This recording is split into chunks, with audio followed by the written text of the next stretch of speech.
Hi. Thanks for sending that over. Sure. Did you have any trouble accessing it? No. We've got 10 viewers right now. 10 viewers? Nice.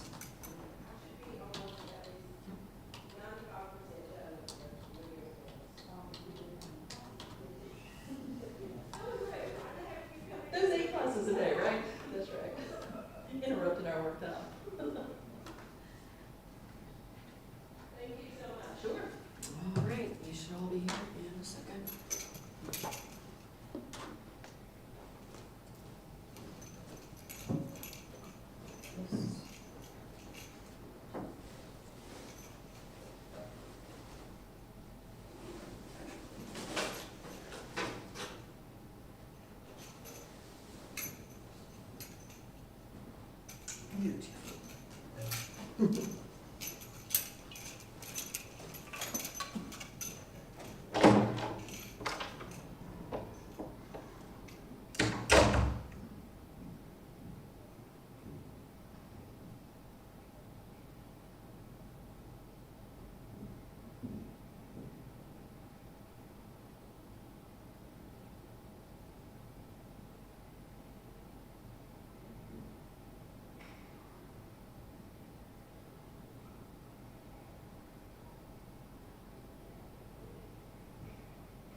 We have some refreshments set up in the back. You can go some water, snacks. That time of day. We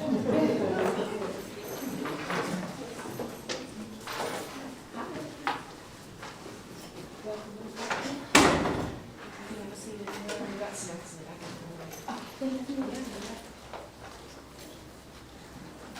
The teachers are all dropping their kids off at specials right now, so they'll be getting ready. So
yesterday they were, the Amazon guys were coming up.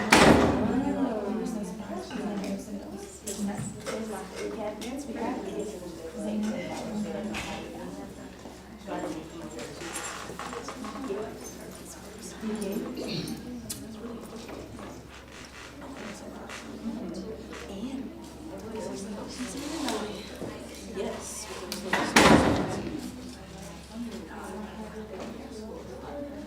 Yeah, then you gotta come outside.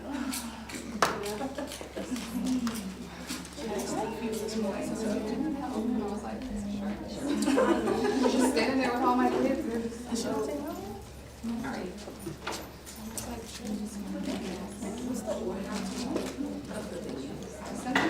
Stand on the other side, maybe? Yeah. Oh, yes. Must have straightened now.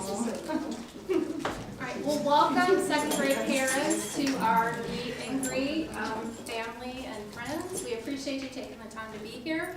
Today you are going to learn all things second grade, and we appreciate your time for joining us today. So, today we are going to introduce our team. So I'm Jennifer Dubon. I'm Becca Thorpe. Kathleen Newgate. I'm Shay Castor, I'll be EIP teacher for second grade. I'm Allison Paul, also EIP for second grade. I'm Allie Hildebrand. Natasha Jarrett. Cassandra Morrow. So some of the things that we're going to be touching on today is we're going to share our daily schedule. We're going to discuss curricular information, explain some assessments, and we're going to show how y'all can help the students learn at home. Okay? So first, our schedule. This schedule is a little flexible because some of us go to lunch within, maybe 3 or 4 minutes difference within that. But this is just a general kind of overview, which you can see. Our morning is very heavy. We have from 7:45 to 9:40, we do our ELA block, which encompasses the phonics in the reading and our small group activities. Then after that, we go into our math, which is a nice large portion for math. We do our daily lessons, whole group. There's some small group activities for that time as well. And then our afternoon is lunch, recess specials, science and social studies, and then writing is at the end of the day. So I'm going to start by talking about our structured literacy program. And that really encompasses our phonics that the boys and girls are learning. Phonics is, of course, the link between letters and sounds and words. Our daily lessons consist of direct, explicit instruction on specific skills with continuous blending practice. And the lessons generally range from our phonics time is about 40-45 minutes-ish.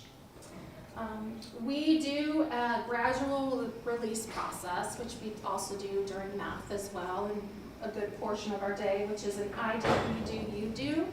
So basically what that is we're teaching, showing the examples, running through everything, and then we do it together, and then the boys and girls are independent, and we talk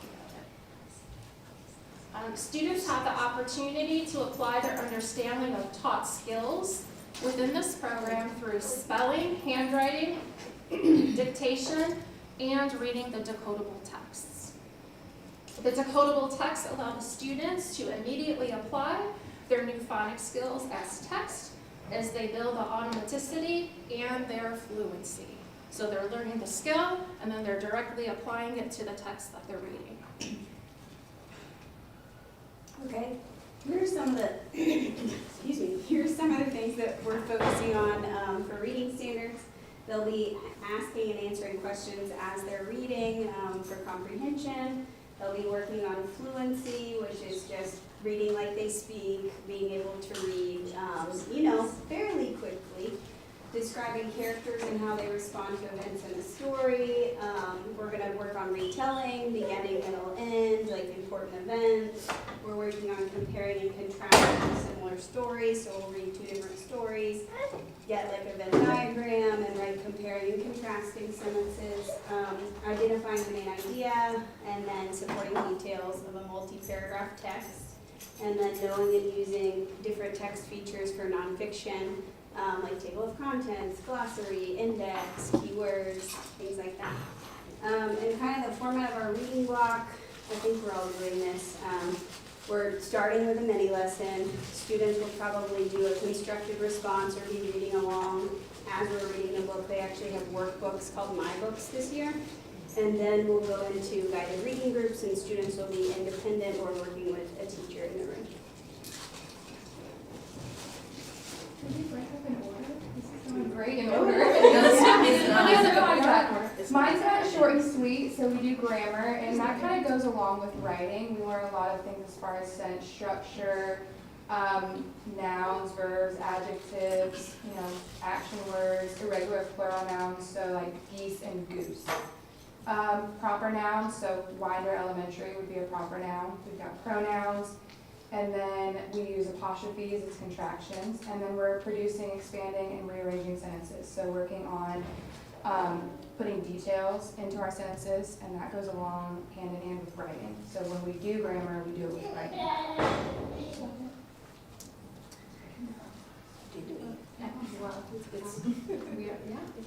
All right, so math is our second year that we're using the HMH into math curriculum. Students receive a workbook that they use in class to practice the math skills. They will also receive small group instruction during math to remediate, enrich, and/or extend. In addition, each child has a math homework book too that I'm sure that most of you have probably seen already. Again, I've talked about the... My class you will see in September. I'm sorry. Okay. We use the gradual release process in there as well. The I do, we do, you do. So we do the mini lesson together. And then I model examples for them.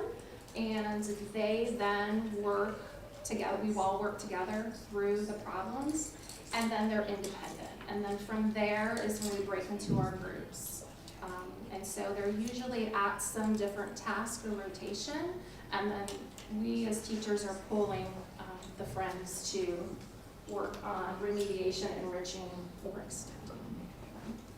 Some of the topics that we're going to study are place value, 2- and 3-digit addition and subtraction, measurement, length, time, money, understanding plain and solid figures, partitioning shapes, developing multiplication skills. We start that in 2nd grade using arrays. Representing and interpreting data, and then of course the word problems. And then we use all that we've learned in grammar to create stories. And we're going to write personal narratives, informational text, or persuasive and opinion writing. We'll also touch on imaginative story, poetry, how to, a research project, report, and a thank you letter. And we'll start working on creating an opening for our paragraphs, and then we'll work on the body, and then we'll also work on the conclusion. And just adding details and everything that we're learning from grammar and just putting it into our actual writing.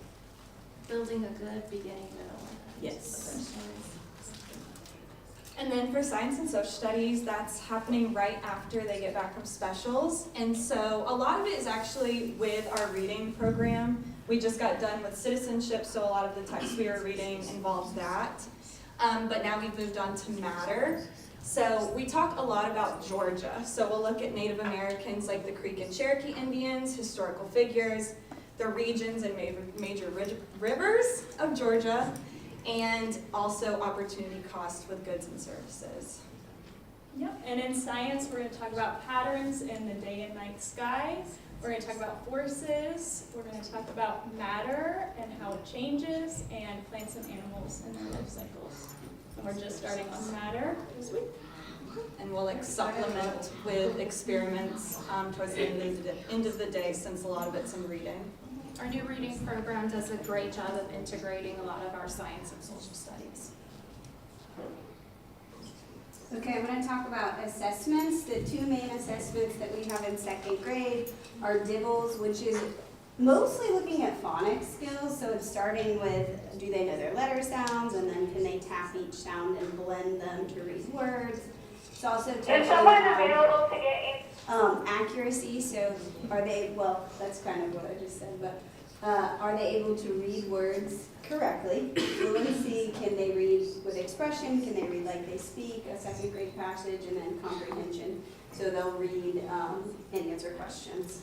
And then MAP is a nationally normed assessment. So they'll be given a percentile based on all the other students who take the test. And it's an adaptive test. So like as they're answering questions on a second grade level, if it's, if they need more challenging questions, the test will present those. If they need some remediation, the test will present those. So it's on their level. And then when you get home, you can help your student as well. You can read with them every night, ask questions as they're reading. They can also search for those phonics skills we worked on, like bonus letters, diagraphs, blends. They can search for those in their texts. And like we said, sometimes some of your math books have come home, others will come home next week in September, and we'll let you know what pages and units we're working on so you can practice with them at home. All right, so let's talk about it. What questions do you have for us? Or we can walk around and Yeah, ask yeah. questions individually if that's easier. I have a question. How do we as parents, how are we able to kind of follow along when it comes to grading? Like when we have our older students, like high school, they kind of give us a breakdown when things are being inputted in the grade book for your child, so you can address it or whatever the case may be. With this age group, with our second graders, how do we as parents kind of know when they're falling off or, in that case? I think the best thing that we're doing is sending home their graded work. Now for our, Mrs. Kurtz might even be able to touch on this because we have a new standards-based grading that we're going to be doing. It's been adjusted a little bit. Because we don't, in middle and high school when they're getting the normal percentages and letter grades, that's not what happens for us in elementary school. And also in middle and high, their progress reports are coming home next week. And so we'll know, I have a middle schooler, so we'll know kind of how they've been doing up to that point. In elementary, we don't have those midway through the grading period. So as Ms. Dubon said, the best way is to look through their graded work that comes home in the folder and to be in communication with the teachers. And the only thing I'd add to that is that we are implementing a new, kind of a new grading system this year, standards-based grading, where we're, it's not that different from what has already been happening in kindergarten through second grade. And I'm Melissa Kurtz, by the way, I'm the instructional coach here at Blind Elementary. So it's more just that the categories are changing and we're adding another category. So we used to have numbers 1 through 4 that students would get on our report cards in previous years. Now we're gonna have 5 categories, and we'll see if I can remember them off the top of my head. Not yet demonstrating means that they're not demonstrating the skill that we have been teaching. Emerging means that they're beginning to, but they're needing a lot of support in order to be able to indicate any kind of degree of comprehension towards the skill. Developing means that they are demonstrating more mastery, still needing some support, but not quite as much as emerging, but they're not quite on grade level either. And then demonstrating is grade level performance. So that will have a DM on to make it even more confusing, they're calling them progress reports and not report cards. Okay, so DM is that grade level performance, and then exceeding is EX, and that's performance. We're looking at the next grade level standards to demonstrate exceeding, so that would be doing 3rd grade level work. And so you'll be getting those progress reports in November, and then in February at the end of each trimester. We don't, as of yet, have a midway progress report to indicate how students are progressing. I think that if that's something that parents want, please let us know and let the district know. And that can be something that we can put into place. Because I agree with you. I think particularly if you have middle school and high school students that are getting that information, that might be something that parents might want as well.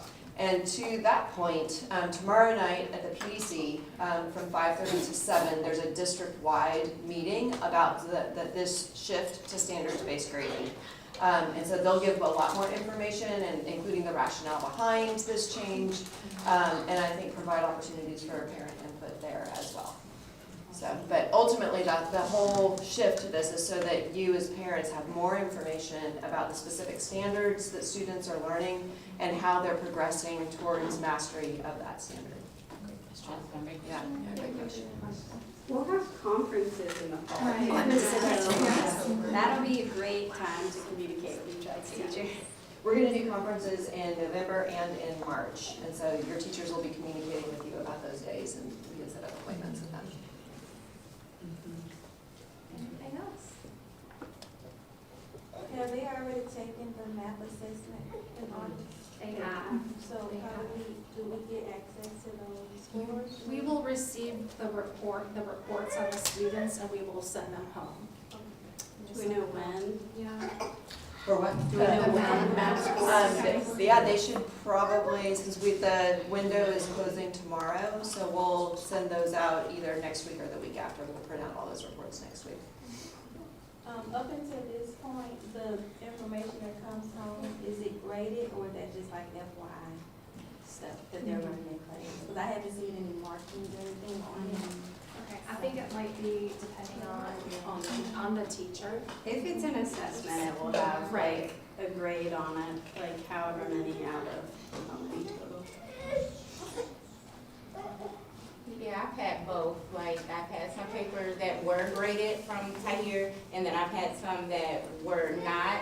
And when I ask him, well, why isn't this one graded, or why isn't it completed? And he'll be like, well, it kind of makes me feel like maybe they're like filler works, maybe, like just That's their something. mailbox. Okay, It's stuff that gotcha. they've either finished or not finished, that at the end of the week, they can take it home. Gotcha, okay. I haven't seen anything with grades or anything. I was just wondering. Anything else? Feel free to catch us if you would rather talk one-on-one. You can do that as well. And so we thank you again for your time and coming in to show support for your children and all things second grade. So we're available by email or remind at any time. Feel free just to reach out to us whenever you have a question, concern, or need.